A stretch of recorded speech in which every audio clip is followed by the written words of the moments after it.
Wrestling promos are the source of much scrutiny these days. Too tightly scripted and they suffocate the life out of a performer and their storyline, but too freeform and you risk letting too much of the real world bleed into them. You might not think that second option's necessarily a terrible thing, but given how much bad blood there is in pro wrestling, it's sometimes a recipe for disaster. Ultimately, the best talking segments should be the ones where everyone buys into a genuine tension between the opponents, but when that tension actually is genuine, it can make for some painful viewing. Admittedly not as painful as the fist fights that can be sparked backstage as a result, but pretty painful nonetheless. Thus, for so long as wrestling has put itself on live television, these accidents invariably happen. Lines are crossed, marks are overstepped, feelings are hurt, and the recipients of these quasi-shoots make their feelings and their fists known. My name is Adam Cleary, and here for your salacious viewing pleasure are 10 such examples. Number 10, John Cena and The Rock. It's honestly impossible for me to even imagine my IRL best friend, close personal confidant, yoga instructor, emotional guardian, and racquetball partner The Rock has ever been rattled by anything, but apparently Cena managed it. Over the course of their WrestleMania build in 2012, Big Match John veered off course from their projected promo path a number of times. Call it improvisation, call it unprofessionalism, call it whatever, but The Rock can visibly be seen losing his patience with him. Cena draws attention to the notes on Rock's arms without clearing at first, and then a week later, during the infamous Tooth Fairy chants, he refused to meet his opponent's gaze. That's not the best way to do a planned stare down at the end of a segment. Clearly irked by this, The Rock mouths, "What the f*** is wrong with you?" before leaving the ring. Number 9, Goldust and Ahmed Johnson. Yeah, I'm stretching the definition of a promo here, but, well, it was part of a pre-planned in-ring segment, and I guess it involves the human mouth. Plus, it is, of course, my list, isn't it? So, whatever. During a heated, and for heated reads steamy match during the 1996 King of the Ring, the pair perform a callback to their infamous CPR segment. That's the scientific way of saying that Goldust just grabs Johnson by the face and open mouth kisses him. Ahmed's reaction to this was to explode back to his feet and stiff Goldust to within an inch of his life. Johnson then clarified the incident on the unsanctioned podcast, saying that, "I love Goldust. Goldust is one of the best workers there is, but what happened to us was I told him not to be kissing me and stuff for real because we had rehearsed it to where he was supposed to put his hand over my mouth. Because it was live TV, I couldn't move and he kissed me for real." And I was like, that was blow up time.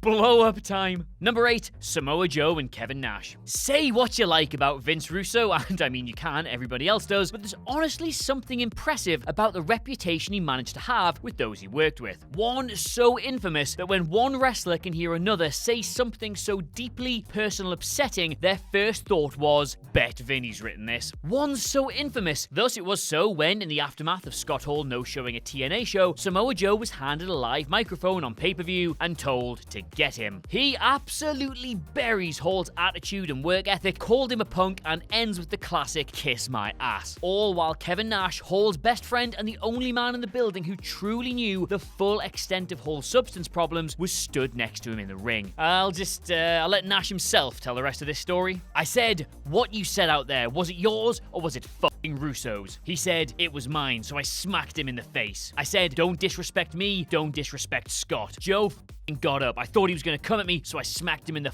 head again, and he didn't do anything.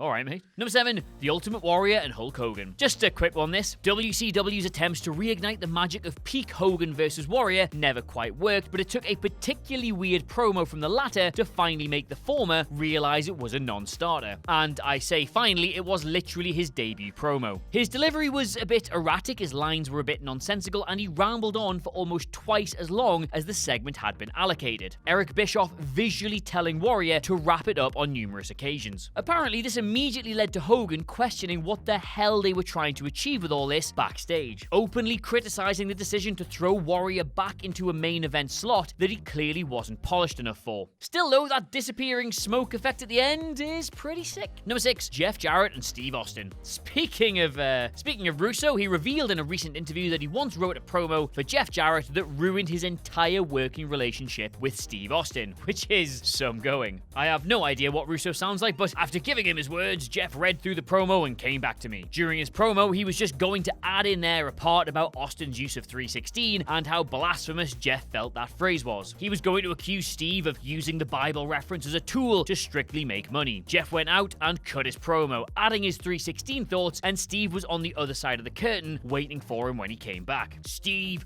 was freaking furious. I mean, his bald head was blood red. As soon as Jeff came to the back, Steve was verbally all over him, holding nothing back. He told Jeff that he was messing with his livelihood and that he didn't appreciate that. Jeff backpedaled like I've never seen anyone backpedal before or since. It was literally the heel backing off the babyface, but this was not scripted. After the explosive tongue lashing, Steve tracked me down and he gave me clear instructions to never book him with that son of a bitch. Number 5, Chris Bosh and AJ Styles. Oh god, one of my favorite wrestling stories of all time, this. Of all time. During the 2005 Battle of Los Angeles, Chris Bosh riffed on the Austin 316 promo while doing a segment with AJ Styles. Somehow, some way, Styles did not understand the reference and thought it was a dig at how religious he is. His reply, and I can do an AJ Styles voice, "Don't you ever mock my Jesus." The man is insane, but tragically I cannot find a single surviving clip of this anywhere online. If you know somewhere we can find it, please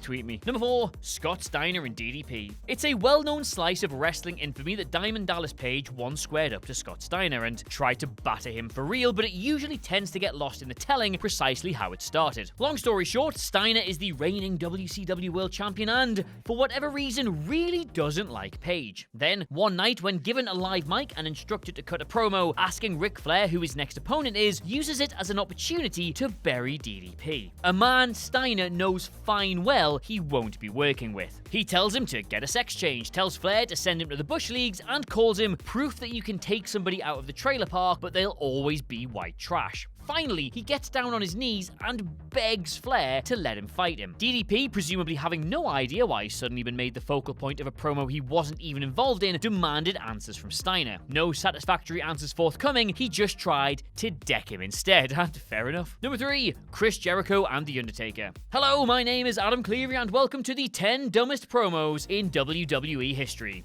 Number 10, The Undertaker takes the Big Show into the desert. Yeah, you see, that doesn't sound out of place, does it? That seriously bizarre segment in '99 where the dead man claimed he'd been forced to take the Big Show into the desert on a motorbike and do weird things to him or something was mercifully interrupted by Chris Jericho himself just a few weeks into his run. You'd think that, being given such guff to work with, Taker would have been delighted that the focus of the segment was on the new star, but no, apparently not. Y2J somehow pissing in both of their cornflakes big time with what he said. Speaking in his book, Jericho says that Taker responded to my claims by saying that he had more shower time than I had ring time, man. At first I thought he was bragging about his personal hygiene until I figured out he was really saying I was wet behind the ears and should know my role and shut the up. Admittedly, my Jericho impression is not the best. Number 2, Dusty Rhodes and Stephanie McMahon. There are about a million reasons why I am desperate for a Stephanie McMahon tell-all autobiography, and admittedly, yes, there are about 100 million reasons why I'm also absolutely not, but let's press on, and one of them is this promo. During the now highly telling Rhodes family versus the Authority angle, Dustin and Cody were joined by their father for a heated in-ring segment about Triple H and Stephanie. Watching it back now, there is something immediately different about it compared to WWE's usual scripted exchanges, and that is, story goes, because Dusty binned his script. Instead of letting Stephanie do her usual thing of making the faces look like wimps and shouting them down, he interrupted her and put his hand in her face to stop her talking. This, according to all backstage reports, really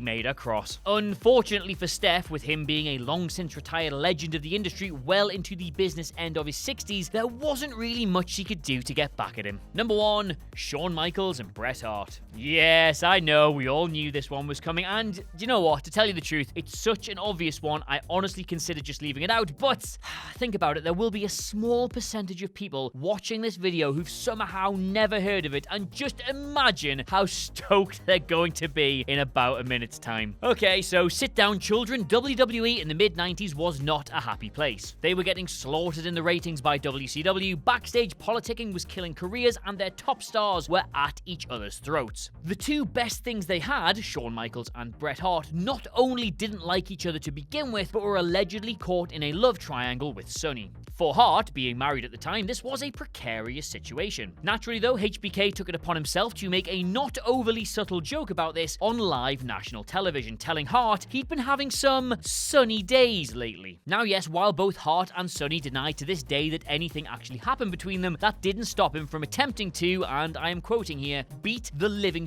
out of Michaels backstage. Of all the bad blood between the two stars, and there might have been something to do with a title change in Canada, I can never quite remember, this was arguably where it reached the professional point of no return. So there you have it, those are 10 wrestling promos that caused real-life backstage heat. Read to you, of course, by a man who is so likable he's never accidentally annoyed anybody, honest. Let us know what you made of it all in the comments below, and of course don't forget to like, share, and subscribe. In the meantime though, thank you so much for watching. I have of course been Adam Cleary, and I will see you soon. Ta-ta.